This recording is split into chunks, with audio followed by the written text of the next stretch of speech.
우리 할렐루야 샬롬하고 우리 인사합니다. 할렐루야 샬롬 샬롬 샬롬 샬롬 샬롬 샬롬.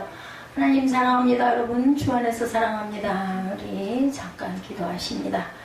이르시기를 너희는 가만히 있어 내가 하나님 됨을 알지어다. 내가 문나라 중에서 높임을 받으리라. 내가 세계 중에서 높임을 받으리라 하시도다. 주님의 뜻을 이루소서. 선하시고 전능하신 하나님의 능력과 뜻을 온전히 믿고 나아갈 길로 담대히 나아가게 하여 주옵소서. 삶 가운데 온전히 성령의 능력 가운데 살아가게 하시고 그로 인하여 승리하는 복된 삶을 주님의 이름을 높이는 주님의 자녀되게 하여 주옵소서. 주택관리사 시험 준비 과정 위에 주님께서 능력 주시고 지혜 주시고 합격의 결실을 이루게 하여 주옵소서. 세비성전 주님의 뜻 가운데 굳건한 반석 위에 세우시고 주님께서 기뻐 받으시는 예배가 끊이지 않는 교회 되게 하여 주옵소서. 단미하는 목사님 건강 지켜주시고 영육간의 강건함과 성령의 충만함 가운데 주님 사역을 능히 감당케 하여 주옵소서. 하나님 감사합니다. 성령 강림 주간을 맞이하여서 성령님의 말씀을 온전히 잘 증거하게 하시고 그로 인하여 하나님의 얼굴을 뵙는 하나님의 귀한 뜻을 깨달아 아는 은혜 있는 예배가 되도록 축복하시고 아버지 영과 진리로 드리는 온전한 예배의 마음들이 모두 다 되게 하시고 귀를 여시고 가슴을 열어 주옵소서. 구원을 부어 주시옵소서. 감사드리옵고 예수 그리스도 이름으로 축복하며 기도드렸사옵나이다. 아멘. 예, 우리 할렐루야 샬롬을 약간 했기 때문에 말씀으로 들어갑니다. 기독교는 일명 뭐라고 하면 좋을까요? 명칭을 정한다면 성령의 종교, 저는 이렇게 말씀드릴 수가 있습니다. 그리고 구원의 종교, 그리고 십자가는 뭐예요? 성령 충만, 그리고 구원이죠. 구속입니다. 그리고 영생입니다. 성령께서 나와 함께 하시고 우리와 함께 하시는 종교가 바로 기독교죠. 그래서 우리는 성령을 받아야 됩니다. 그리고 저와 여러분들 안에는 성령께서 임재해 계십니다. 그래서 우리 몸이 성전이죠. 움직이는, 돌아다닐 수 있는 그러한 성전, 예수 그리스도가 오시고 십자가에 못 박히시고 돌아가신 이후로 우리에게 각자에게 성령을 부어 주셨어요. 그죠? 마가의 다락방에 백신문도 안에 왔던 그 성령 강림, 그것을 기념하는 강림절 2020년에는 5월 31일. 그래서 정말 주일이고 참 잘 됐다. 그리고 성령 강림절로 지킵니다. 성령이 충만한 뭐라고 말할 필요도 없고 구원할 필요도 없이 우리가 세상 살아가는 데 있어서 우리 생명을 유지하는 데 있어서 우리는 믿는 기독교 하나님의 자녀들은 모두 다 성령 충만을 늘 재충만 받아야 합니다. 하나님 성령 받았으니까 됐지 뭐, 나는 구원 받았으니까 됐지 뭐, 그냥 나는 살고 싶은 대로 살다가 구원 받았으니까 천국 갈 것이고 그리고 나를 하나님께서 지키실 것이고 하나님이 함께 하실 거니까 나는 이렇게 하고 싶은 대로 살면 되지는 아니에요. 그죠? 우리가 항상 성령을 사모하고 성령의 말씀에 귀 기울이고 그 말씀은 성경 66권 안에 다 있습니다. 그 말씀대로 때로는 우리가 주님이 주시는 말씀이 생각나기도 하고 아니면 예배를 통해서 아니면은 성경을 보다가 깨달아 알게 되죠. 은혜를 받고 우리가 성령이 나에게 임재하시면 어때요? 막 글자가 막 어떤 분들은 저는 그 경험은 못했어요. 팔자가 막 튀어서 막 그렇게 확 나한테 다가오는 느낌. 근데 그게 아니라 저는 그냥 그 글자에서 못이 박혀가지고 움직여질 수가 눈이 다른 데로 옮겨지지가 않는, 그리고 항상 봤던 내용인데도 신기하게 처음 보는 것 같은 느낌. 저는 그런 느낌 성경 보면서 그렇게 받아서 성령의 임재구나 이것을 저는 느꼈습니다. 각자 조금씩 감동이 다르죠. 이스라엘 민족이 시작한 애굽에서 하나님의 인도하심으로 탈출한 6월절로부터 출발을 합니다. 어린 양의 피를 문설주에 발라 패스오버 사건 여러분들 아시죠? 그 바로가 그냥 그렇게 약속을 해놓고도 계속 번복을 하고 말을 안 듣고 아주 심하게 못되게 구는 바람에 10가지 재앙 마지막까지 가게 되죠. 그 마지막에 장자를 치는 그러한 10번째 재앙이었어요. 어린 양의 피를 문설주에 발라놓으면 죽음의 그림자가 패스오버 지나갑니다. 그렇죠? 6월절이 지나고 안식일을 7번 지내고 난 다음날, 즉 50일이 되는 날을 오순절, 50일째다 해서 오순절이라고도 부릅니다. 구약에서는 또한 77절 맥추절이라고도 부르고, 신약에서는 오순절. 그래서 저는 이 찬양 참 좋아합니다. 오순절, 불타는 성령 임하셔서 이 찬양이죠. 애굽을 급하게 도망나기 위해서 6월절에는 누룩 없는 무교봉을 서서, 그죠? 지팡이를 짚고 서서 먹는다고 해요. 지금 그러한 의식이 지금도 행해지고 있다고 합니다. 그러나 오순절 맥주절이 되어서는 첫 번째 곡식을 수확하는 시기가 되어서 누룩을 넣은 유교병을 먹으며 하나님께 또한 감사해요. 누룩 넣은 유교병 먹는 게 바로 맥주절 때. 유교병을 먹는다는 것은 일상생활 속에서 하나님의 은혜가 함께 하신다라는 의미를 담고 있습니다. 오순절에 성령의 강림하심은 우리의 일상생활 속에서 하나님의 임재하심을 체험하며 살아간다라는 뜻이기도 합니다. 구약의 이스라엘 백성들은 출애굽해서 50일째 되는 날에 시내산에서 율법을 받고 하나님의 백성으로 살아가게 됩니다. 초대교회는 예수께서 부활하시고 50일째 되는 날에 성령이 강림하셔서 초대교회가 탄생하고 은혜의 법이 열리고 믿음의 그러한 구원의 역사가 일어납니다. 로마서 8장 2절에 오늘 주보에 보면은 장절이 조금 기록되어 있습니다. 로마서 8장 2절에 이는 그리스도 예수 안에 있는 생명의 성령의 법이 죄와 사망의 법에서 너희를 해방하였습니다. 이렇게 말씀합니다. 오순절에 성령의 충만을 받은 베드로는 담대하게 주 예수의 복음을 전해서 그곳에 있는 무리들이 3,000명이 회개했다. 그리고 또한 회개하고 세례를 받았다라고 기록되어 있습니다. 메마른 땅에는 여러분들 단비가 필요하죠. 가뭄이 들면 어때요? 땅이 요즘은 아스팔트가 잘 돼 있긴 하지만 그래도 아스팔트가 잘 돼 있지 않은 땅이 더 많은 것 같아요. 시골 이런 데 가면은 비 안 오고 가뭄 들면은 막 먼지가 푸석푸석 발 딛는 때마다 저도 경험해 봤습니다. 그래서 신발이 그냥 회역해 우렇게 돼버리죠. 단비는 말라서 죽어가는 식물을 살려내요. 그러니 이렇게 메말랐는데 식물이 살아갈 수 없죠. 죽어갑니다. 바짝 말라버리죠. 근데 비만 오면은 신기해요. 그죠? 그 쭉 늘어졌던 잎들이 어느 사이 꼿꼿하게 살아 일어나는 거 여러분들 보셨습니까? 저는 봤습니다. 여름철에 오랫동안 비가 오지 않으면 강가나 시내가 물이 더 말라요. 그죠? 호수, 제가 시흥이 있을 때 지나다니면은 거기 물이 항상 흘러가는 것처럼 굉장히 호수가 커서 꼭 강같이 생겨 있는데 가뭄이 들었다 그러면 그게 물이 없더라고요. 저는 그것도 참 신기하게 봤어요. 물이 좀 주는 거는 줄 수도 있겠다인 건데 정말로 심하게 가무니까 바닥에 물이 하나도 없이 그렇게 말라버리는 경우들이 있어요. 이렇게 전부 다 증발을 하는 거죠. 그래서 없습니다. 언덕이나 밭 같은 곳에 물이 없고 수분이 완전히 말라버려서 수많은 식물은 타서 죽어버릴 수밖에 없죠. 물이 없으면. 사람의 생명도 육적인 생명은 밥을 먹고 물을 마시면 건강할 수가 있는데 어때요? 영적인 생명은 성령의 충만함이 없으면 삶을 살 수가 없습니다. 제가 음식을 잘 안 먹으니까 목소리가 안 나오고 기력이 없어가지고 그죠? 일어나기도 너무너무 힘들어버리는 그런 그거 조금 안 먹었다고 조금 덜 먹었다고 좀 이렇게 힘이 없고 목소리가 안 나오나 이런 게 느껴집니다. 그럴 때는 그리고 물이 먹기 싫어지더라고요. 일단 딱 입맛이 없어지고 음식을 의무적으로 먹어. 안 먹으면 이건 안 되니까 조금 먹어야지. 아무 맛도 없고 할 수 없이 그냥 몇 숟가락 그저 밀어넣고 그냥 일어나 버리고 그냥 즐겁지가 못해요. 음식 먹을 때 너무 또 거기에 빠지면 또 안 되지만 음식을 먹을 때는 맛이 남들이 보기에는 우스운 음식이라도 예전에서는 늘 기억이 할머니들이 식사하시는 모습이 그렇게 자꾸 이렇게 요즘에 특히 떠오릅니다. 할머니들 어떻게 쪽을 치고 앉아가지고 그죠? 또 예전에는 그 입식 부엌이 아니었죠. 그러면 부엌이 따로 있어요. 그 부뚜막에 걸터 앉아요. 옆으로 그 부뚜막이 불을 때 가지고 요즘 따뜻하거든요. 걸터 앉아가지고 밥도 정말 쌀은 보이지도 않는 그런 보리밥 정말 조금 그거고 그저 고추장 그걸 또 젓가락 필요 없어요. 할머니들은 밥을 떠잡수시고 고추장을 드실 때는 수저 끝으로 거꾸로 이렇게 꼭 찍어가지고 한번 드시고 김치가 김치 국물 김치 먹고 남은 국물 그거 가지고 국물 찍어서 수저로 제가 어렸을 때 그 할머니들을 보면서 아니 무슨 밥을 저렇게 먹고 어떻게 살아 하는 생각이 들었었어요. 할머니들은 이가 없어가지고 씹지를 못하니까 저렇게 국물을 드시나 보다.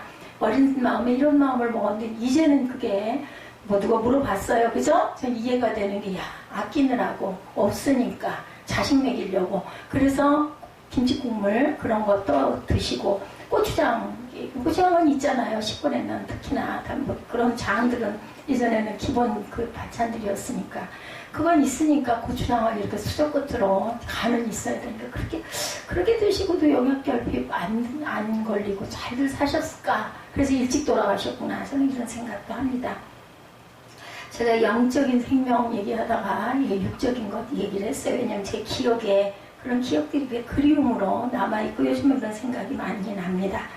영적인 생명은 성령의 충만함이 없으면 삶이 고갈되고 시들어버리죠. 신앙생활하는 것 같으나 감동이 없고 흥미도 없고 즐거움도 전혀 없습니다. 마른 막대기 같은 삶이 되죠. 성령이 역사하는 신앙생활을 해야 되겠다. 우리가 육적인 삶을 사는 것도 뭔가 보람이 없고 소망이 없고 그러다 보면 기쁨이 없어지고, 영적인 것도 마찬가지예요. 우리가 소망이 없고 그 성령의 임재가 우리가 느껴져야 기쁨이 있고 막 힘이 나죠. 그죠? 신앙생활이 지식만 가지고 되는 건 절대 아닙니다. 신앙생활은 영적인 삶이고, 신앙생활이 활력을 잃어버렸다면 내 안에 성령이 역사하지 않고 있다라고 여러분들이 짐작을 하시면 돼요. 아유, 예배가 너무 재미없어. 지도해. 왜 빨리 안 끝나. 이런 생각이 자꾸 들면 가끔 그럴 때 있죠. 가끔 그럴 때 있지만 뭐 그거는 그럴 수 있는 거고, 그게 계속 10번이면 10번 예배 시간 내내 너무 힘이 들고 예배 드리는 게 온몸이 비틀리고, 그죠? 막 머리를 비비게 되고, 이렇게 되면 내가 뭐가 부족하구나 생각하셔야 돼요. 봉사의 즐거움을 잃어버렸다면, 교회 생활이 즐겁지 않고 힘들어졌다면 내 마음에 성령의 강한 역사가 나타나지 않고 있다. 성령께서 나랑 멀리 계시는구나. 바울 사도가 전도 여행을 하면서 에베소 지방에 왔어요. 열심히 있던 제자들을 만나서 질문을 합니다. 사도행전 19장이죠. 이제 우리 지난 수요 예배였던 것 같아요. 너희가 믿을 때 성령을 받았느냐. 사도행전 19장 2절입니다. 그들 대답은 우리는 성령이 계심을 듣지도 못하였노라 라고 합니다. 세례는 받았지만 성령은 받지도 못했고, 성령이 뭔지도 모른다. 그러니까 물 세례 받았고 성령에 대한 건 나는 몰라. 그러니까 성령 세례는 모르는 거죠. 교회 생활을 오래 했다고 하지만 성령의 역사가 민감하지 않고 성령 충만함을 받지 않으면 영적인 생활은 기대할 수가 없죠. 내 힘으로 하려고 하니까 힘이 들죠. 우리가 무슨 일을 할 때도 마찬가지예요. 내 힘으로 안간힘을 쓰니까 힘이 들어요. 그냥 흐름을 따라. 제가 그 수영을 하면서 느끼는 거는, 뭐 수영을 좀 잘하지는 못합니다만 즐거워하면서 수영을 합니다. 정말 신비해요. 내 몸이 배구나. 저는 그런 생각을 합니다. 내가 내 몸 전체가 배가 돼서 노를 저어서 가면서, 또 특히나 배영하잖아요. 노를 저으면 이렇게 쑥쑥 나가는 거. 근데 그 노를 깊이 잘 저으면은 많이 나가요. 그죠? 그렇지가 못하면 조금씩. 그래서 이렇게 오래 걸리는구나. 이런 생각을 하면서 주로 저는 수영하는 그 40분에서 1시간 동안 묵상을 참 많이 합니다. 말을 할 수도 없고 말할 필요도 없고 말을 해서도 안 되고 혼자 하는 그 운동 행위다 보니까 누워가지고 천정이 그렇게 이쁠 수가 없어요. 저는 그 체육관 천정을 참 사랑합니다. 색깔이 굉장히 깨끗하고 파랗고 하얗고 예뻐요. 그래서 그 천정이 하늘이다 생각을 하면서 하나님께 기도하는 시간이 바로 그 시간. 물론 그렇지 않을 때도 있죠. 누구하고 좀 다툼이 있기도 하고, 누구 때문에 막 분을 내기도 하고, 미움이 있어가지고 그걸 사귀느라고 자꾸 생각을 하게 되고, 하여튼 그 시간에 많은 생각과 묵상과 상념을 하는 건 사실입니다. 기도도 그 시간에 많이 하고, 또 하나님의 가끔은 영적인 터치도 그 시간에 해주세요. 그게 가장 고요한 시간이기 때문에 그런 것 같아요. 다른 거를 하거나 보거나 몰두하지 않고 얘기하지 않고 묵묵히 그렇게 하고 있다 보니까 누구하고 얘기하는 일도 없고, 그래서 참 그 시간을 사랑하는 또 체육관이 또 중단이 돼서 어떻게 하면 좋을까, 길 잃은 양이 돼버리고 말았습니다. 여러분들 기도해 주시기 바랍니다. 운동이라고는 그거밖에 할 수 있는 게 없는데 또 얼마나 오랫동안 이 시간들이 길어질지. 자, 이방인이며 백부장이었던 고넬료가 하나님을 잘 섬기고 구제를 많이 하고 기도를 열심히 하는 사람이다 이렇게 나와 있죠. 오늘 본문 말씀은 하나님께서 고넬료에게 성령을 주시려고 베드로를 만나게 하시는 그러한 사건. 성령의 터치가 있었어요, 그죠? 고넬료에게도 베드로에게도 각각 환상을 주시죠. 베드로의 설교 말씀들 듣는 중에 그 자리에는 모든 사람에게 성령이 임했다 이렇게 나타나 있습니다. 복음의 말씀을 듣게 하시죠. 만나서 고넬료가 이방인이었어요. 베드로는 유대인. 그때 시절에 유대인이 이방인의 집을 찾아간다는 것은 있을 수가 없었던 사건. 근데 베드로에게 성령께서 깨닫게 하시죠. 하늘에서 천장에서 바구니가 내려와서 먹지 않는 불변한 짐승들을 막 보여주시고 절대 저는 걸 먹을 수 없습니다 하는데 말씀하시죠. 먹어라. 받아서 먹어라. 아, 이런 걸 어떻게 먹습니까? 하늘로 더 다시 올라가죠. 바구니가 또 내려오죠. 3번이 반복이 됩니다. 그러면서 내가 깨끗하다 하면 깨끗한 거야. 이 녀석아 먹어. 이것을 환상을 보고 도대체 이게 무슨 뜻일까? 이런 생각을 할 때 고넬료네 집에서 하인이 오죠. 저희 집으로 좀 가셔 주십시오. 다른 때 같으면 그걸 거절을 했을 텐데 그러한 이상한 환상을 본 이유이기 때문에 하나님께서 나를 그리로 가라고 인도하시는구나 하고 갔는데 그만 거기서 이방인들이 성령 받는 걸 보면서 너무 놀랐다라고 나타나요. 우리에게만 유대인들에게만 하나님의 말씀하시고 성령의 임재가 있는 줄 알았더니 이방인에게도 이런 역사가 나타나는구나 깨달아 알게 되고 이제 그때부터 이방인에게 말씀이 증거되는 사역이 일어나죠. 복음이 전파되는 곳에는 성령이 함께 임재하죠. 사도주의 복음을 전하는 곳마다 성령께서 동참을 하십니다. 사람을 변화시키고 말씀을 받아들이고 그 지역을 바꾸는 것은 성령의 역사, 내 힘으로 바꿀 수는 없는 거죠. 교회가 부흥하는 것도 성령의 역사가 임하셔야 부흥할 수 있다고 생각합니다. 그리고 부흥도 수제적인 부흥도 있지만 영적인 부흥도 있습니다. 저는 그렇게 숫자를 그렇게 대단히 중요하게 여기지는 않습니다. 뭐 좋으면 좋겠지만 그렇다 각자 교회에게 하나님의 주신 사명과 뜻이 분명히 저는 있다고 또 많은 영혼을 구원하고 아주 수백 명, 수천 명, 뭐 수만 명 이렇게 이끌고 가는 그런 큰 사역을 하시는 종들도 있지만 또 이렇게 저처럼 이름도 없이 빛도 없이 혼자 기뻐하면서 열심히 하나님 말씀을 뭐 이렇게 시간이 가면서 날이 가면서 어느 때는 또 이렇게 기복이 있다가도 요즘에는 그렇게 기도하면서 기도를 말씀을 읽는 기도를 하면서 저는 그 지혜를 진리를 깨닫게 됐어요. 계속 반복해서 읽다 보니까 어느 단어 한자에 딱 꽂혀가지고 막 너무너무 기뻐지는 거예요. 혼자 깨달아지면서. 그래서 이게 진리를 깨닫게 하시는 하나님의 은혜고 역사구나. 제가 너무너무 모르니까 그래서 그런 방법으로 아기를 깨우치게 하는 그런 방법으로 나를 이렇게 기도하게 하셨구나. 어느 날인가부터 말씀 기도를 하게 올해 신년 첫날인가부터였던 것 같아요. 작년인가요? 그래서 말씀을 열심히 읽으면서 기도하는 그런 뭐 누가 가르쳐준 것도 아니고 스스로 그런 마음의 은혜가 왔었습니다. 우리 자녀들을 내 힘으로 바꿀 수가 없더라고요.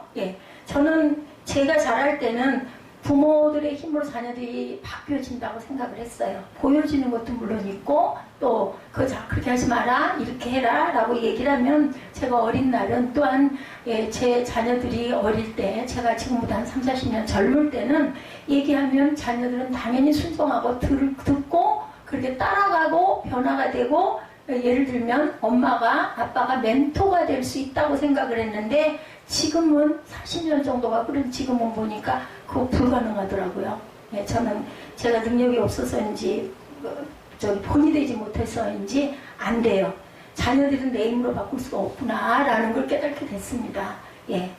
누구의 힘으로 하나님의 힘으로 믿지 않는 사람들은 그거 믿지 않겠지만 지 내 탓이지 이렇게 말하죠.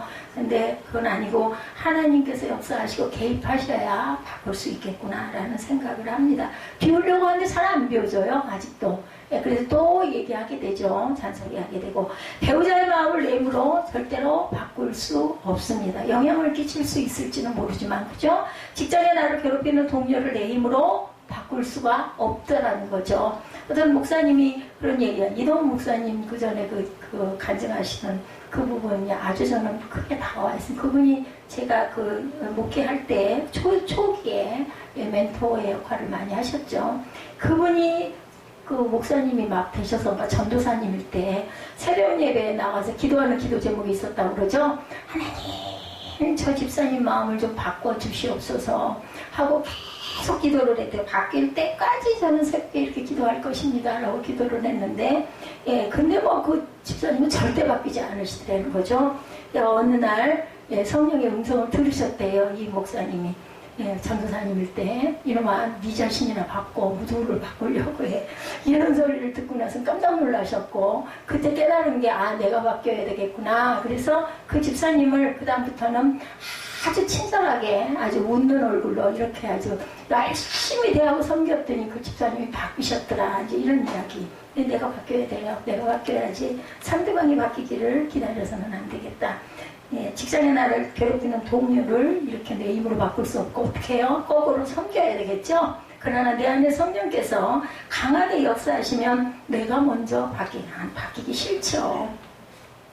내가 생각할 때는 내가 잘못한 게 아니라 저 사람이 잘못했는데 왜 내가 바뀌어? 이런 생각 들죠. 지가 잘못했다고 해야지. 미안하다고 해야지. 지가 나한테 사과해야지. 나한테 당연히 그렇게 해야지. 내가 뭘 잘못했어. 근데 기도할 때마다 저는 10번이면 10번 기도하면 네가 잘못했어. 네가 먼저 사과해. 이런 마음이 늘 오더라고요.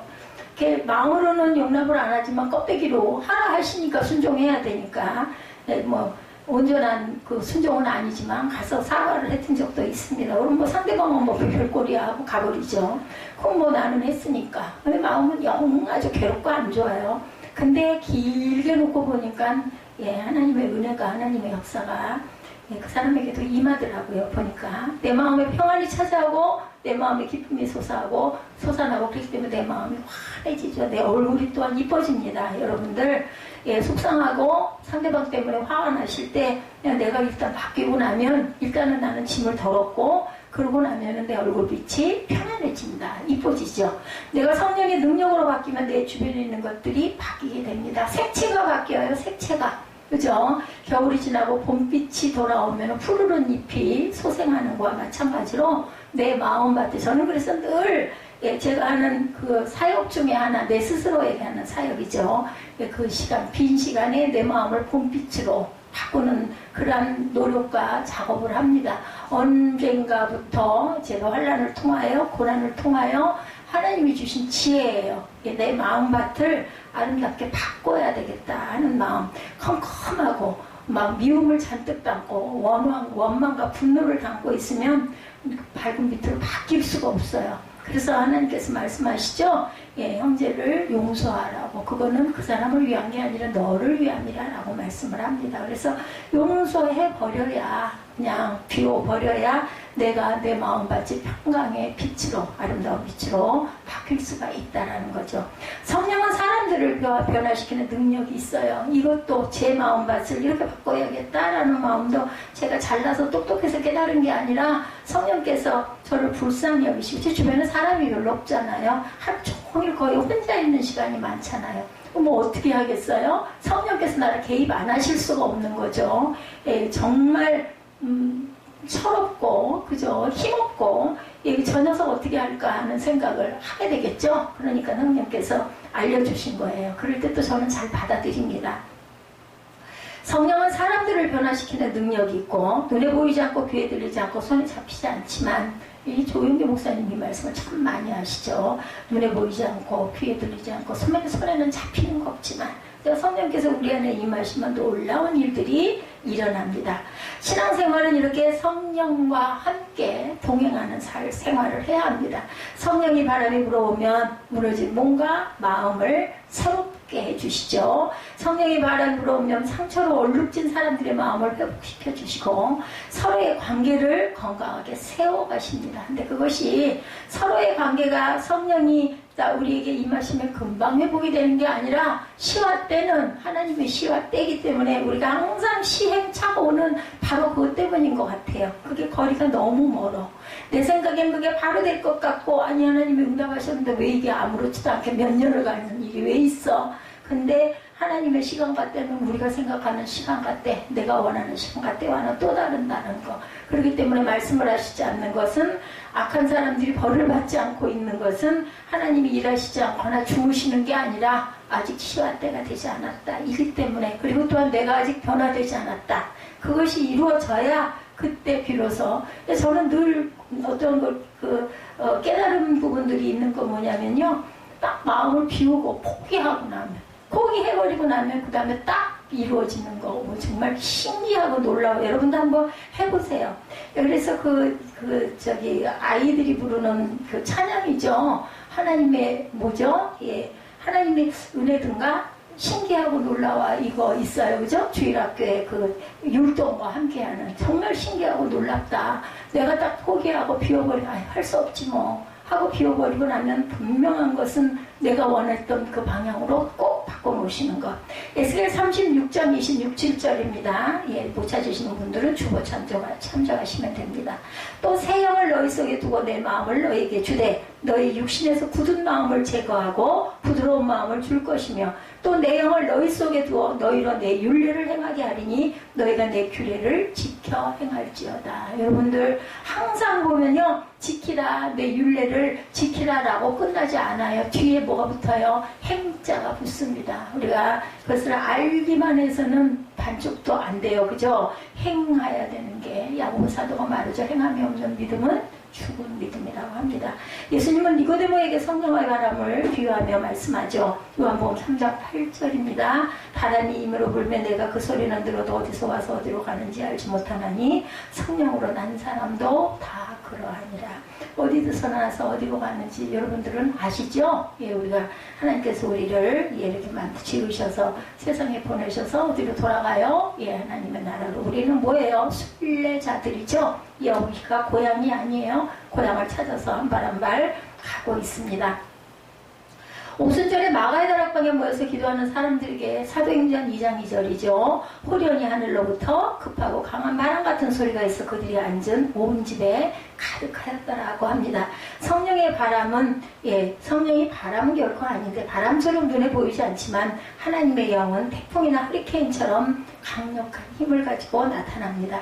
성령의 바람이 초대교회 마가의 다락방에 힘을 합쳐서 예루살렘의 복음으로 진동하는 일들이 일어나죠. 성령의 바람이 1세기에 로마로 힘을 합쳤고 유럽을 복음화시킵니다. 17세기 영국의 청교도들은 복음을 위해서 메이플라워를 타고 미국에 상륙하죠. 저는 이거보다는 예배를 자유롭게 드리기 위해서 출발했다, 저는 이렇게 듣고 알고 있습니다. 성령의 발음은 오늘의 미국을 세웠어요. 그죠? 미국이란 나라가 탄생한 것은 청교도들이 인도를 찾아갔던 거예요. 그 인도 땅을 찾아갔는데 이제 아무도 살지 않은 그곳이 인도 땅인 줄 알았더니 갔는데 아무도 없는 그러한 그 땅에, 그 땅으로 알고 갔다가 거기에 나라가 세워진 게 바로 오늘날의 미국이죠. 모두 거의 다 죽었어요. 그 추위와 그죠? 배고픔으로 인해서. 성령의 바람은 1907년에 평양 대부흥 운동을 일으키게 해서 한국 교회가 조직적으로 일어나게 만드는 역사가 일어납니다. 장대형 교회죠. 성령의 바람은 전 세계 어디든지 회개와 변화와 부흥의 물결을 일으킵니다.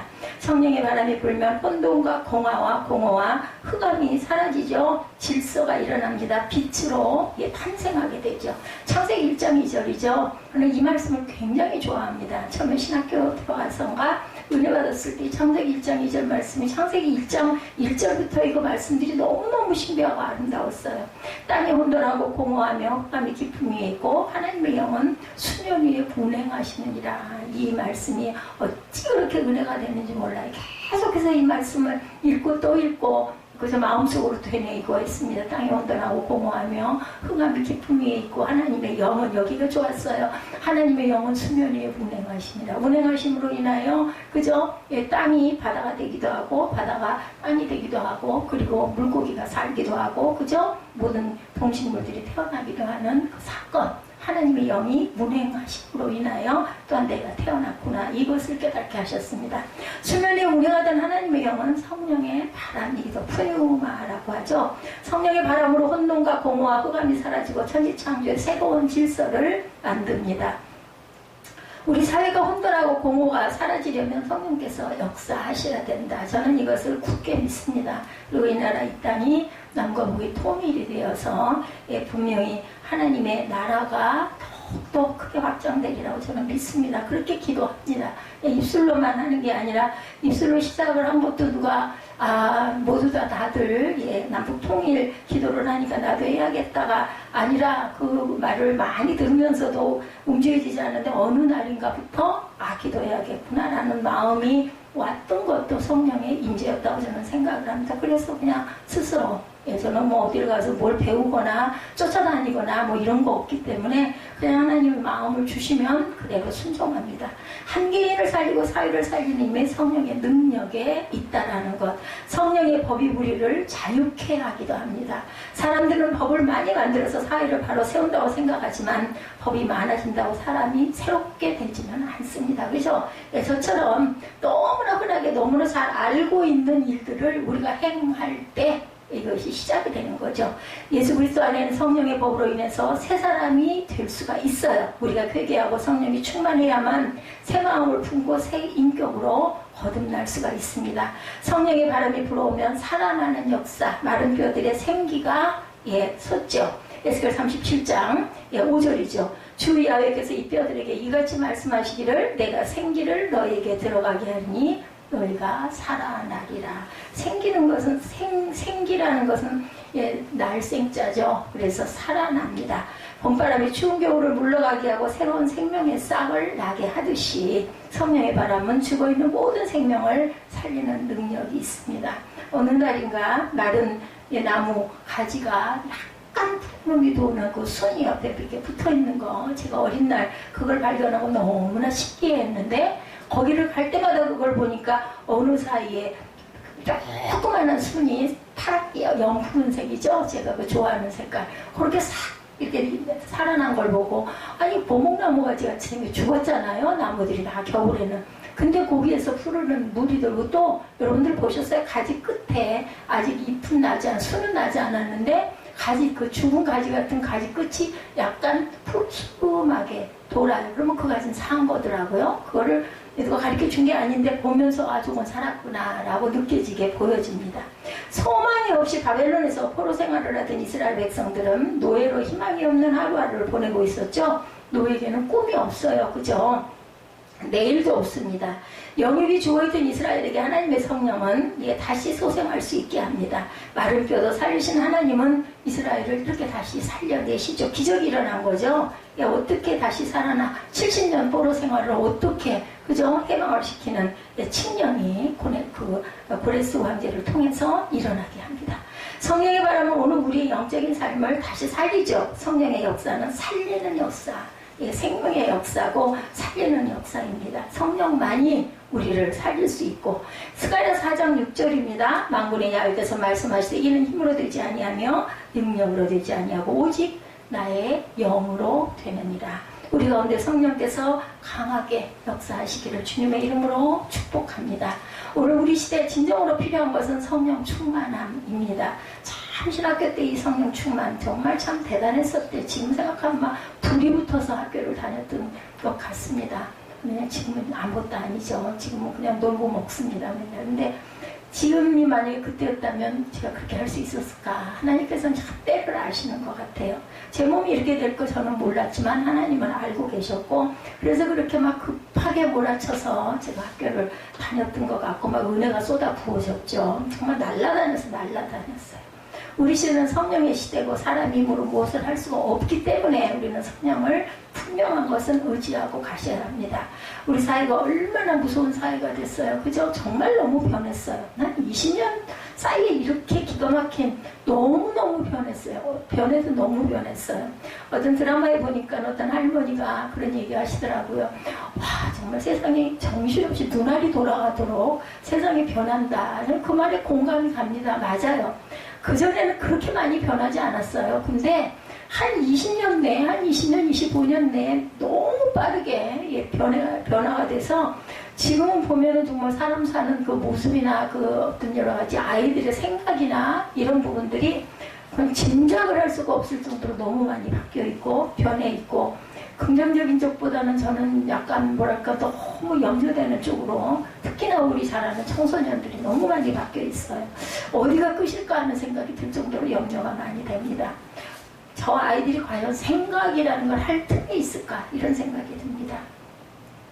사람을 죽여도 토막살이라는 것이 보통 흔한 일들이 되어버렸다고 그래. 이런 것은 생각하고 싶지도 않고 여러분들에게 전하고 싶지도 않지만, 세상은 이렇게 무섭게, 이렇게 잔인하게 변했다라는 거죠. 근데 구약에도 성경에도 보면은 막 사람을 토막내가지고 온 사방에다 흙 뿌린 사건도 있었어요. 그죠?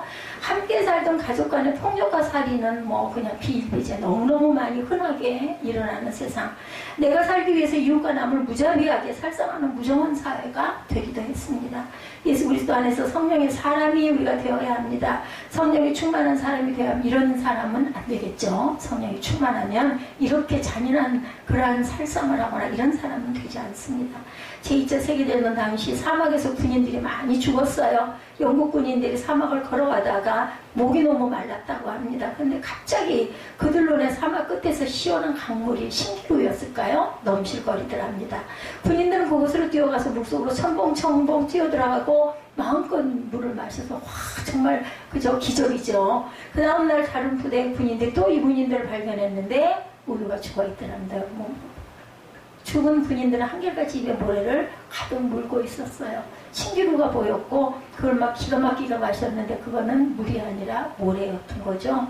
목마른 군인이 발견한 것은 오아시스가 아니라 신기루였습니다. 그런 물이 아니라 모래를 마시고 죽었어요. 근데 마실 때는 얼마나 행복했을까요? 그죠? 오늘날 사람들은 세상에 있는 것이 생명수인 줄 알고 마시고 있는데, 세상에 있는 것들은 다시 목마르게 하고 결국은 갈증으로 메말라 죽게도 됩니다. 우리가 능력 있게 살아갈 수 있는 방법은 예수님 안에서 성령으로 충만함을 받는 것. 그래야 우리가 살아요. 그죠? 제가 하나 그 새벽 예배를 통해서 깨달은 부분, 여러분들 다 아시는 부분이에요. 근데 저는 이걸 깨달으면 막 너무너무 기뻐지는 그러한 일이 일어나기 때문에 전합니다.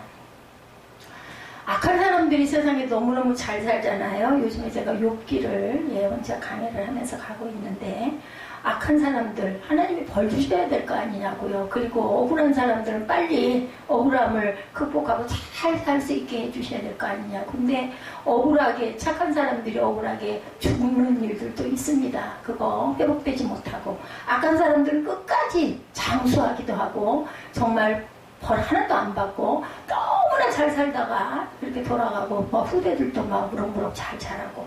근데 그게 제가 깨달은 거, 여러분들 뭘 깨달았을까요?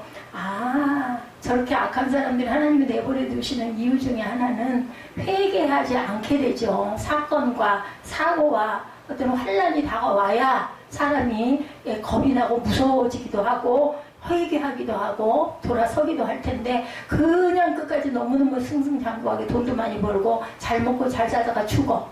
그러면 그것은 바로 그 사람들도 부활을 하죠. 영벌의 부활. 끝까지 죽는, 죽음에도 완전히 빠져서 다시 소생할 수가 없는 사망, 완전한 사망을 하게 되는 거고, 세상에서 정말 힘들게 살다가 하나님의 나라를 지키다가는 자들은 너무나 억울한 것 같지만 영생의 생명을 부여받는구나. 저는 이거를 깨달았어요. 다 아는 말씀이에요. 근데 정말 이거를 제가 정말 깨달고, 하나님의 뜻이 바로 거기 있었구나. 그러니까는 다 악한 자도 돌아오기를 바라고 하나님께서 계시고, 가끔은 터치가 되는 사람들은 그나마 하나님께서 사랑하는 사람들이어서 가능성을 보고 터치해 주셔가지고, 그게 바로 고난으로 다가오죠. 너무 싫고 그 고난을 얼른 통과했으면 좋겠고 안 왔으면 좋겠지만, 그걸 통해서 나를 구원하시려는 하나님의 사랑이었구나. 제가 그걸 깨달았습니다. 예수님이 요한복음 7장 38절에서 말씀하죠. 나를 믿는 자는 성경에 이룬 것 같이 그 배에서 생수의 강이 흘러나오리라. 이는 그를 믿는 자들이 받을 성령을 가리켜 말씀하신 것이다 하고 요한복음 7장 39절에도 말씀합니다. 생수의 강은 바로 오순절날에 임하실 성령을 가르치신다라고 말씀하셨죠. 성령이 생수강이 돼서 사람마다 흘러 넘침으로 목마르지 않게 해주시고, 예수를 믿는 자는 누구나 성령의 충만함을 받게 됩니다. 성령으로 인해서 우리 영적인 삶은 차고 넘치는 감사와 기쁨을 되찾게 됩니다.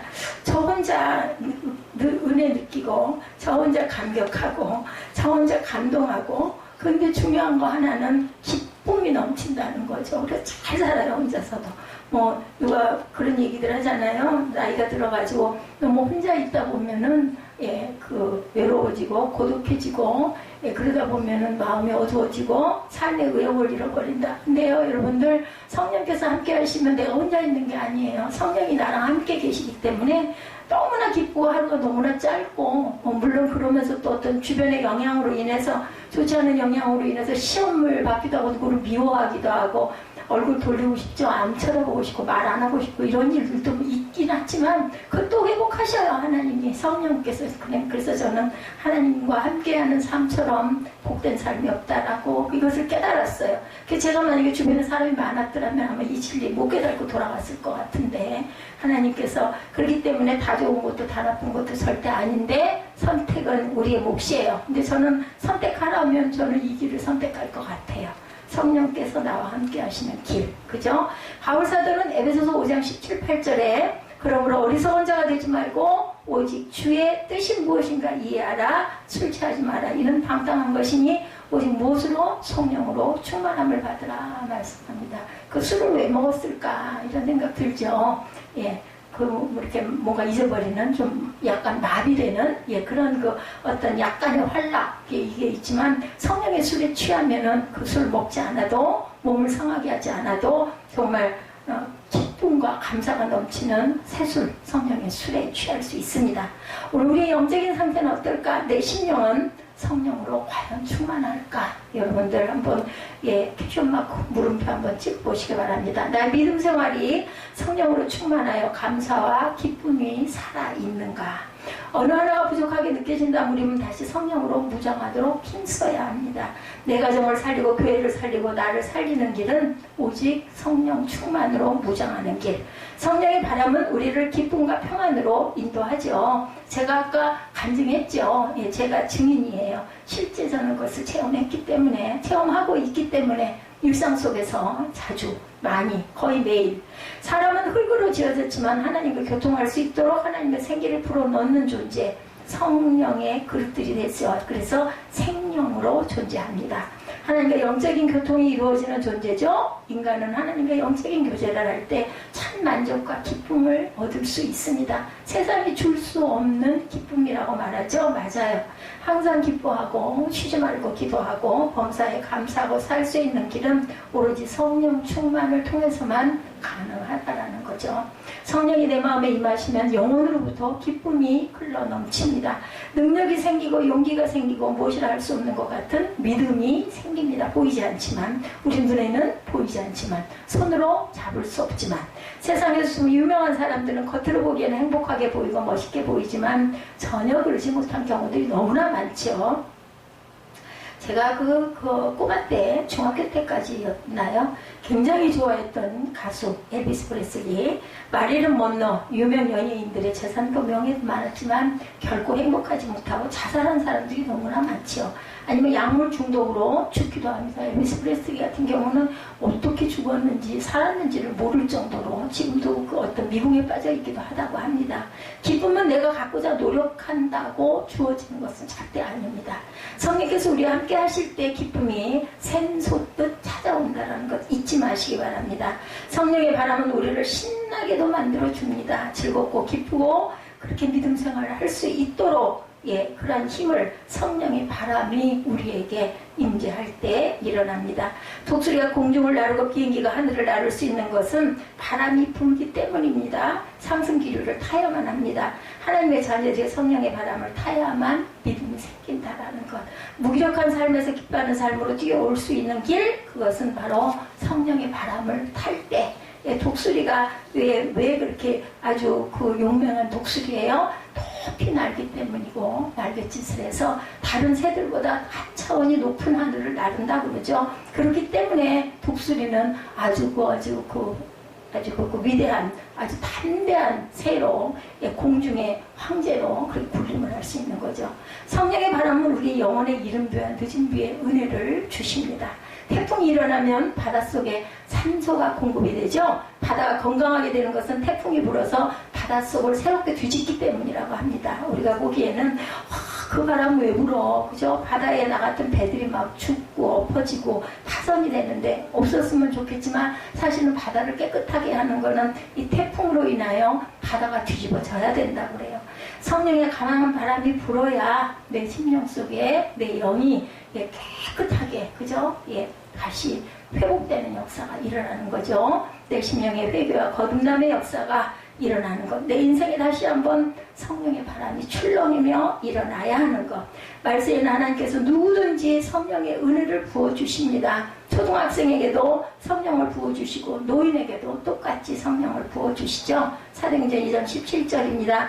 하나님의 말씀하시기를 말세에 내가 내 영을 모든 육체에 부어주리니 너희 자녀들은 예언할 것이요 너희 젊은이들은 환상을 보며 너희 늙은이들은 꿈을 꾸리라 말씀합니다.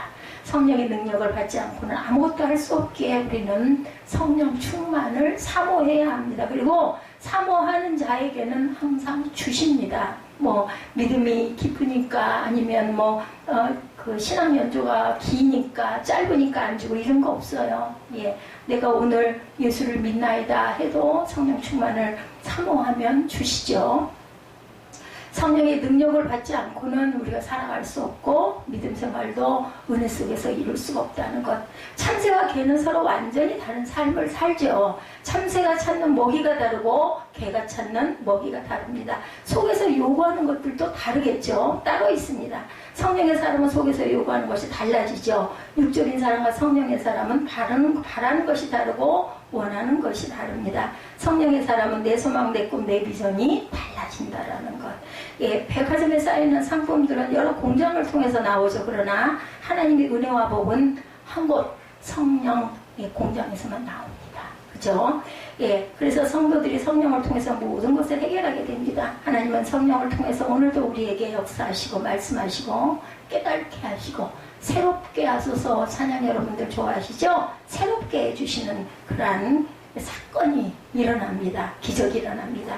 우리 교회에 성령이 충만하게 임하기를 소망합니다. 여러분 가정에 성령이 충만하게 임하기를 축복합니다. 성령 받는 사람으로 오늘도 충만한 은혜가 함께 하시기를 주님의 이름으로 성령 강림절 오늘 이 말씀을 통해서 사도행전 10장을 통해서 다른 거 다 생각이 안 나더라도 내가 성령을 사모해야 되겠다. 성령 충만을 구해야 되겠다. 그래서 나도 이렇게 기쁘고 그죠? 외롭지 않고 또한 하나님의 축복에 대해 삶을 주관하시는 삶을 내가 살아야겠다. 이러한 기도와 결단이 되시기를 주님의 이름으로 축복합니다.